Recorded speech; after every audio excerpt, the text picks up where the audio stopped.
kita ada harapan bahwa guru-guru yang sudah diangkat ini sebenarnya ada uangnya, ada ya, disiapkan oleh pemerintah pusat. Hanya saja teman-teman di kabupaten kota itu berpikir bahwa untuk SK yang baru ini ada DAU tambahan gitu ya Pak ya. Tidak ada DAU tambahan, yang ada adalah earmarking. Jadi tidak boleh dipakai untuk yang lain. Ini mungkin ada juga masukan untuk teman-teman di Kemendagri dalam proses nanti perhitungan APBD tahun 2021 yang akan datang. Mungkin sudah hampir nih proses penyusunan ini, laporan pertanggungjawaban kabupaten kota. Dana-dana yang di earmarking oleh Kementerian Keuangan itu sisa atau dipakai buat apa? Atau masih tetap di situ yang dicadangkan untuk membayar guru-guru pada saat nanti SK-nya keluar. Nah ini kan harus dipastikan juga Pak. Jangan-jangan kepake juga. Nah mudah-mudahan tidak lah. Mudah-mudahan seperti beberapa kabupaten yang sempat dilihat itu surplus ternyata. Karena kalau di earmarking nggak berani pakai ternyata. Nah kalau sudah begitu ini berarti ada angin segar, informasi yang cukup melegakan bagi para guru yang menunggu SK-nya turun. Kemudian Assalamualaikum warahmatullahi wabarakatuh.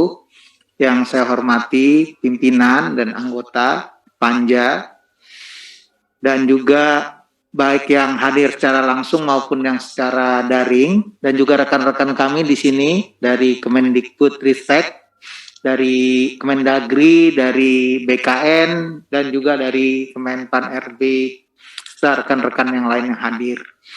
Izinkan Ibu, jadi kami melanjutkan apa yang tadi disampaikan oleh Pak Isa, Pak Dirjen Anggaran, untuk melihat dari perspektif hubungan antara pusat dan daerahnya. Jadi sebetulnya yang kami lakukan adalah konsisten ya, sejak kita lakukan baik itu di tahun 2020, 2021 dan 2022. Nah, cuman mungkin judulnya yang agak beda.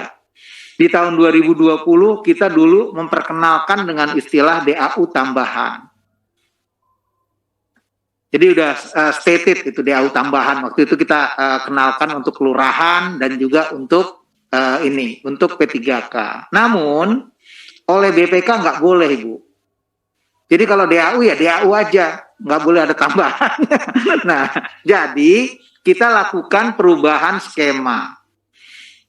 Caranya gimana? Ya kita tetap hitung ya dari DAU yang dasarnya dulu dihitung ya, alokasi dasar ditambah celah fiskal itu ketemu, dan dalam menghitung alokasi dasar termasuk di dalamnya adalah kebutuhan baik itu PNS daerah maupun kebutuhan P3K. Nah, jadi ini udah kita masukkan dalam menghitungnya. Nah, cuman kan tadi seperti yang disampaikan oleh beberapa daerah ya, mungkin sebelum ke beberapa daerah saya sampaikan dulu, di tahun 2021 kita alokasikan sekitar 18,77, dan kemudian di tahun 2022 kita alokasikan karena earmarking, jadi sebenarnya nggak boleh dipakai untuk yang lain, jadi kita mengalokasikan kebutuhannya itu karena tadi jumlahnya untuk hasil seleksi 2021 ada sekitar 507.000, jadi alokasinya adalah sekitar 22,6 triliun, itu untuk 14 bulan, jadi termasuk THR dan gaji ke-13, ditambah tambahan formasi 2022 yang kita hitung berdasarkan rapat koordinasi yang kira-kira mungkin baru bisa selesai mungkin sekitar bulan Oktober. Jadi ini sekitar 758.000 formasi, kita hitung alokasinya sekitar 6,75 triliun. Dan dari earmark yang tahun sebelumnya ini ada 18,77. Jadi kalau dijumlah dari kebutuhan dikurangi dengan earmark, kita dapat angka 10,58 triliun. Nah, ini udah kita masukkan di dalam DAU tahun 2022. Nah, mengenai kondisi yang tadi disampaikan oleh Ibu Pimpinan dan mungkin Bapak Ibu sekalian, mungkin saya akan sedikit share data-data yang kami miliki dari APBD untuk tahun 2021. Ini menarik nih Bapak Ibu sekalian. Jadi ini bukan masalah duitnya nggak ada, tapi kemauan dan kedisiplinan daerah untuk menggunakan sesuai dengan tata kelola dan peruntukannya. Dan tadi kami juga selain dengan Kemendagri, kami sendiri juga terus, selain tadi suratnya aja udah 3 kali Bu, ya, dan juga kita juga terus melakukan sosialisasi. Jadi seperti contoh, untuk Wonogiri, itu belanja pegawainya itu baru 88%. Jadi mereka sebenarnya masih punya space untuk Wonogiri. Walaupun tadi Wonogiri sudah baik ya, dari 153 yang ada di DAU, dia menggunakan 135.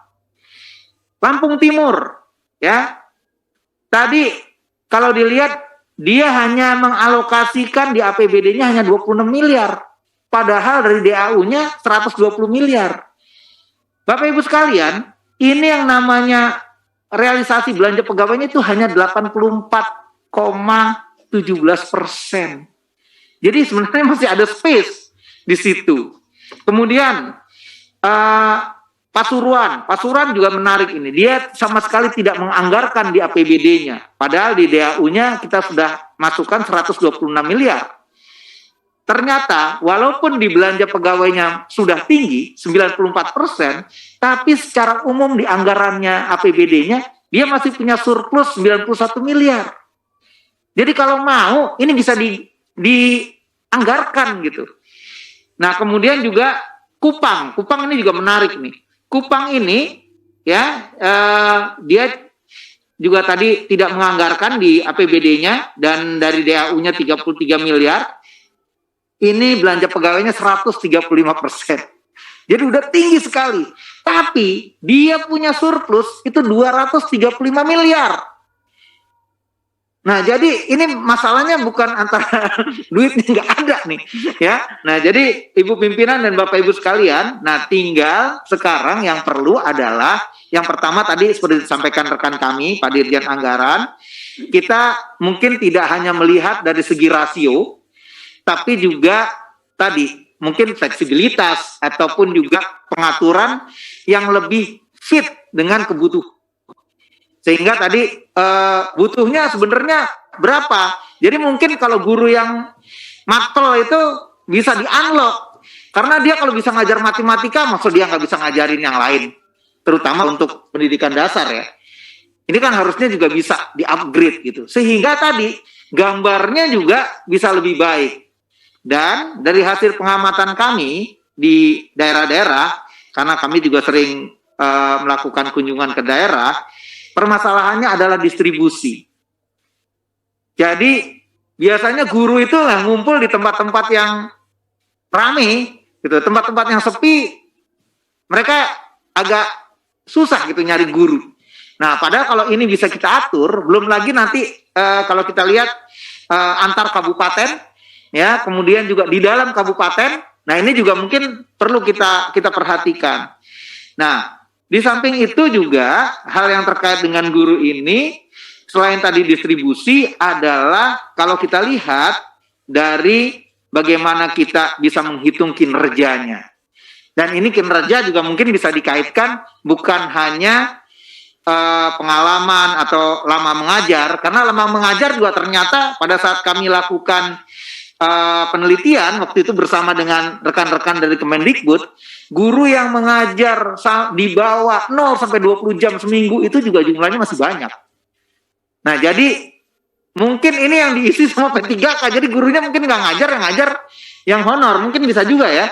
Nah, ini mungkin yang perlu dilakukan pendalaman ya dari segi teknis, dan kami dari Kementerian Keuangan, kami nanti akan siap bersama tadi Pak Isa, Pak Dirjen Anggaran, kami akan lihat nih caranya gimana. Ya, karena ternyata masalahnya ini bukan uang, tapi satu tadi masalah disiplin dari penggunaan dan juga kemauan.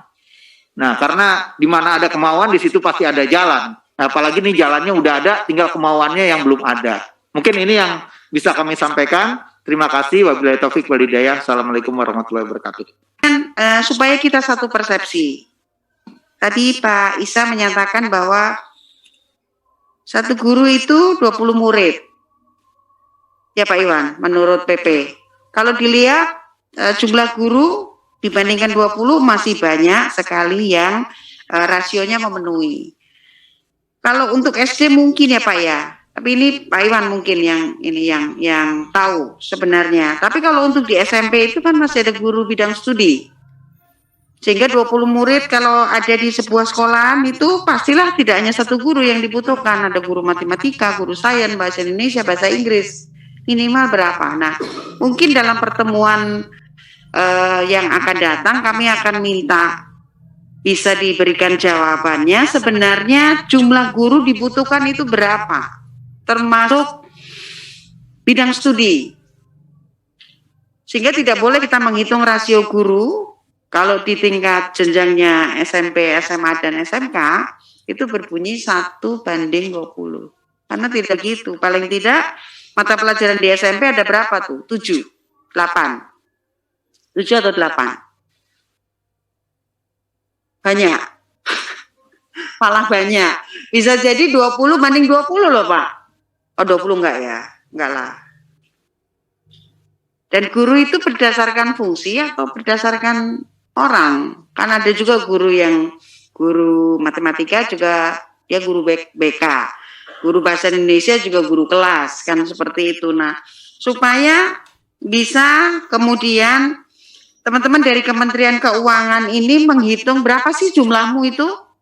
Oh dihitung rasionya 1:20 ya selesai. Tapi ternyata satu itu guru olahraga. Jadi di SMP nanti kan butuhnya berapa guru, di SMA butuhnya berapa guru, di SMK berapa guru. Saya kira kebutuhan inilah yang harus dirilis oleh teman-teman di Kemendikbud, utamanya di Dirjen GTK, untuk kemudian dianggarkan secara tepat. Mungkin ada atau tidak ada, sudah ada atau belum ada SK-nya, rekrutmennya tetap diirmak dulu gitu ya Pak ya. Jadi 20% anggaran pendidikan itu wajib pertama prioritas utama guru SD dan guru SMP. Ini selesai dulu kebutuhannya. Jangan dipakai apa-apa. Numpuk di situ ya nggak apa-apa. Yang penting untuk ini kita tidak tidak usah ragu-ragu.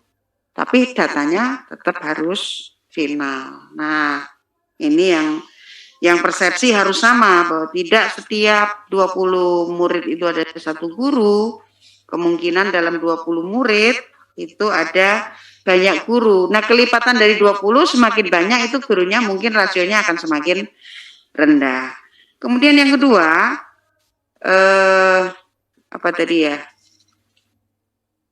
Jika semua disiplin menggunakan 20% untuk APBD, untuk pendidikan, anggaran APBD maupun APBN, tentu masalah anggaran untuk guru honorer ini tidak akan memunculkan kekhawatiran. Nah, sekarang persoalan disiplin saya ingin mungkin sudah pernah dengar di media, sudah pernah lihat di berbagai macam laporan-laporan yang ada, tetapi kita belum pernah mendapatkan yang officially resmi dari Kementerian Keuangan Pak Isa. Sebenarnya 20% itu alokasinya kemana? Kalau Kementerian Agama kan hanya mendapat berapa ya Pak Zain? Alokasi 50 sekian ya? 53 semuanya untuk pendidikan. Enggak toh. Yang untuk pendidikan 53. Kan ada yang untuk kepentingan agama? Oh, pendidikan aja 53. Kemudian Kemendikbud ada 72. Kemudian ada BOS, ada lain-lainnya. Nah, itu sebenarnya berapa Pak jumlahnya yang bisa mungkin di-share di dalam forum Panja GTK P3K ini. Supaya ada pemahaman dari publik bahwa duit kita itu banyak, jadi nggak usah khawatir, gitu loh. Iya kan? Banyak duit kita ini, ada 514 triliun ya kalau nggak salah nih. Supaya bisa di-share ke kita, sehingga kita bisa meminta bantuan dari teman-teman di Banggar untuk menyelamatkan dulu nih amanat konstitusi tentang pendidikan dasar yang wajib dan harus dibiayai oleh negara. Silakan Pak Isa. Baik Bu Pimpinan, ini saya langsung disupport sama teman saya. Dikasih kepean sama Pak Primani. Dikasih kepean ini. Pimpinan, izin perpanjang dulu waktunya. Oh iya, perpanjang dulu 15 menit aja ya Pak ya. Ya. Baik Ibu Pimpinan, Ibu Bapak anggota panja yang kami hormati, kami ambil dari tahun 2022 ya. 2022 itu anggaran pendidikan kita, ini 20% dari belanja pemerintah pusat, belanja negara, itu 543,2 triliun. 543,2 triliun, melalui belanja pemerintah pusat, itu 182,9 triliun. Terdiri dari belanja di Kemendikbud 72,9 triliun, Kementerian Agama 55,8 triliun, kemudian di kementerian lembaga lainnya, ini ada sekolah ini, beberapa sekolah yang juga menerima murid dari luar, itu 24,1 triliun. Kemudian kita juga punya cadangan yang di anggaran pendidikan yang melalui BA-Bun, Menteri Keuangan yang dipakai untuk LPDP, dana abadi penelitian, perguruan tinggi dan sebagainya, itu 30 triliun. Kemudian ada yang kami transfer ke daerah, termasuk dana desa tahun ini, itu 290,9 triliun rupiah. Jadi lebih banyak yang ke daerah, 290,9 triliun.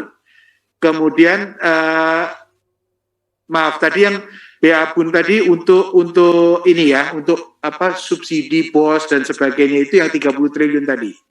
Nah, untuk yang LPDP, kemudian dana abadi pendidikan dan sebagainya itu 69,4 triliun. Jadi yang untuk membangun dana abadi, baik untuk scholarship, untuk penelitian, untuk perguruan tinggi, untuk kebudayaan dan sebagainya, itu total 69,4 triliun.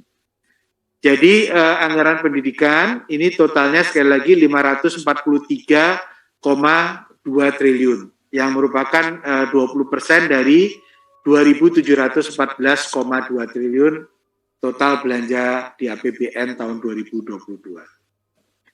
Demikian Ibu Pimpinan, Ibu Bapak anggota yang kami hormati. Baik, jadi 543 triliun ya Pak ya. 543 triliun untuk pendidikan. Untuk pendidikan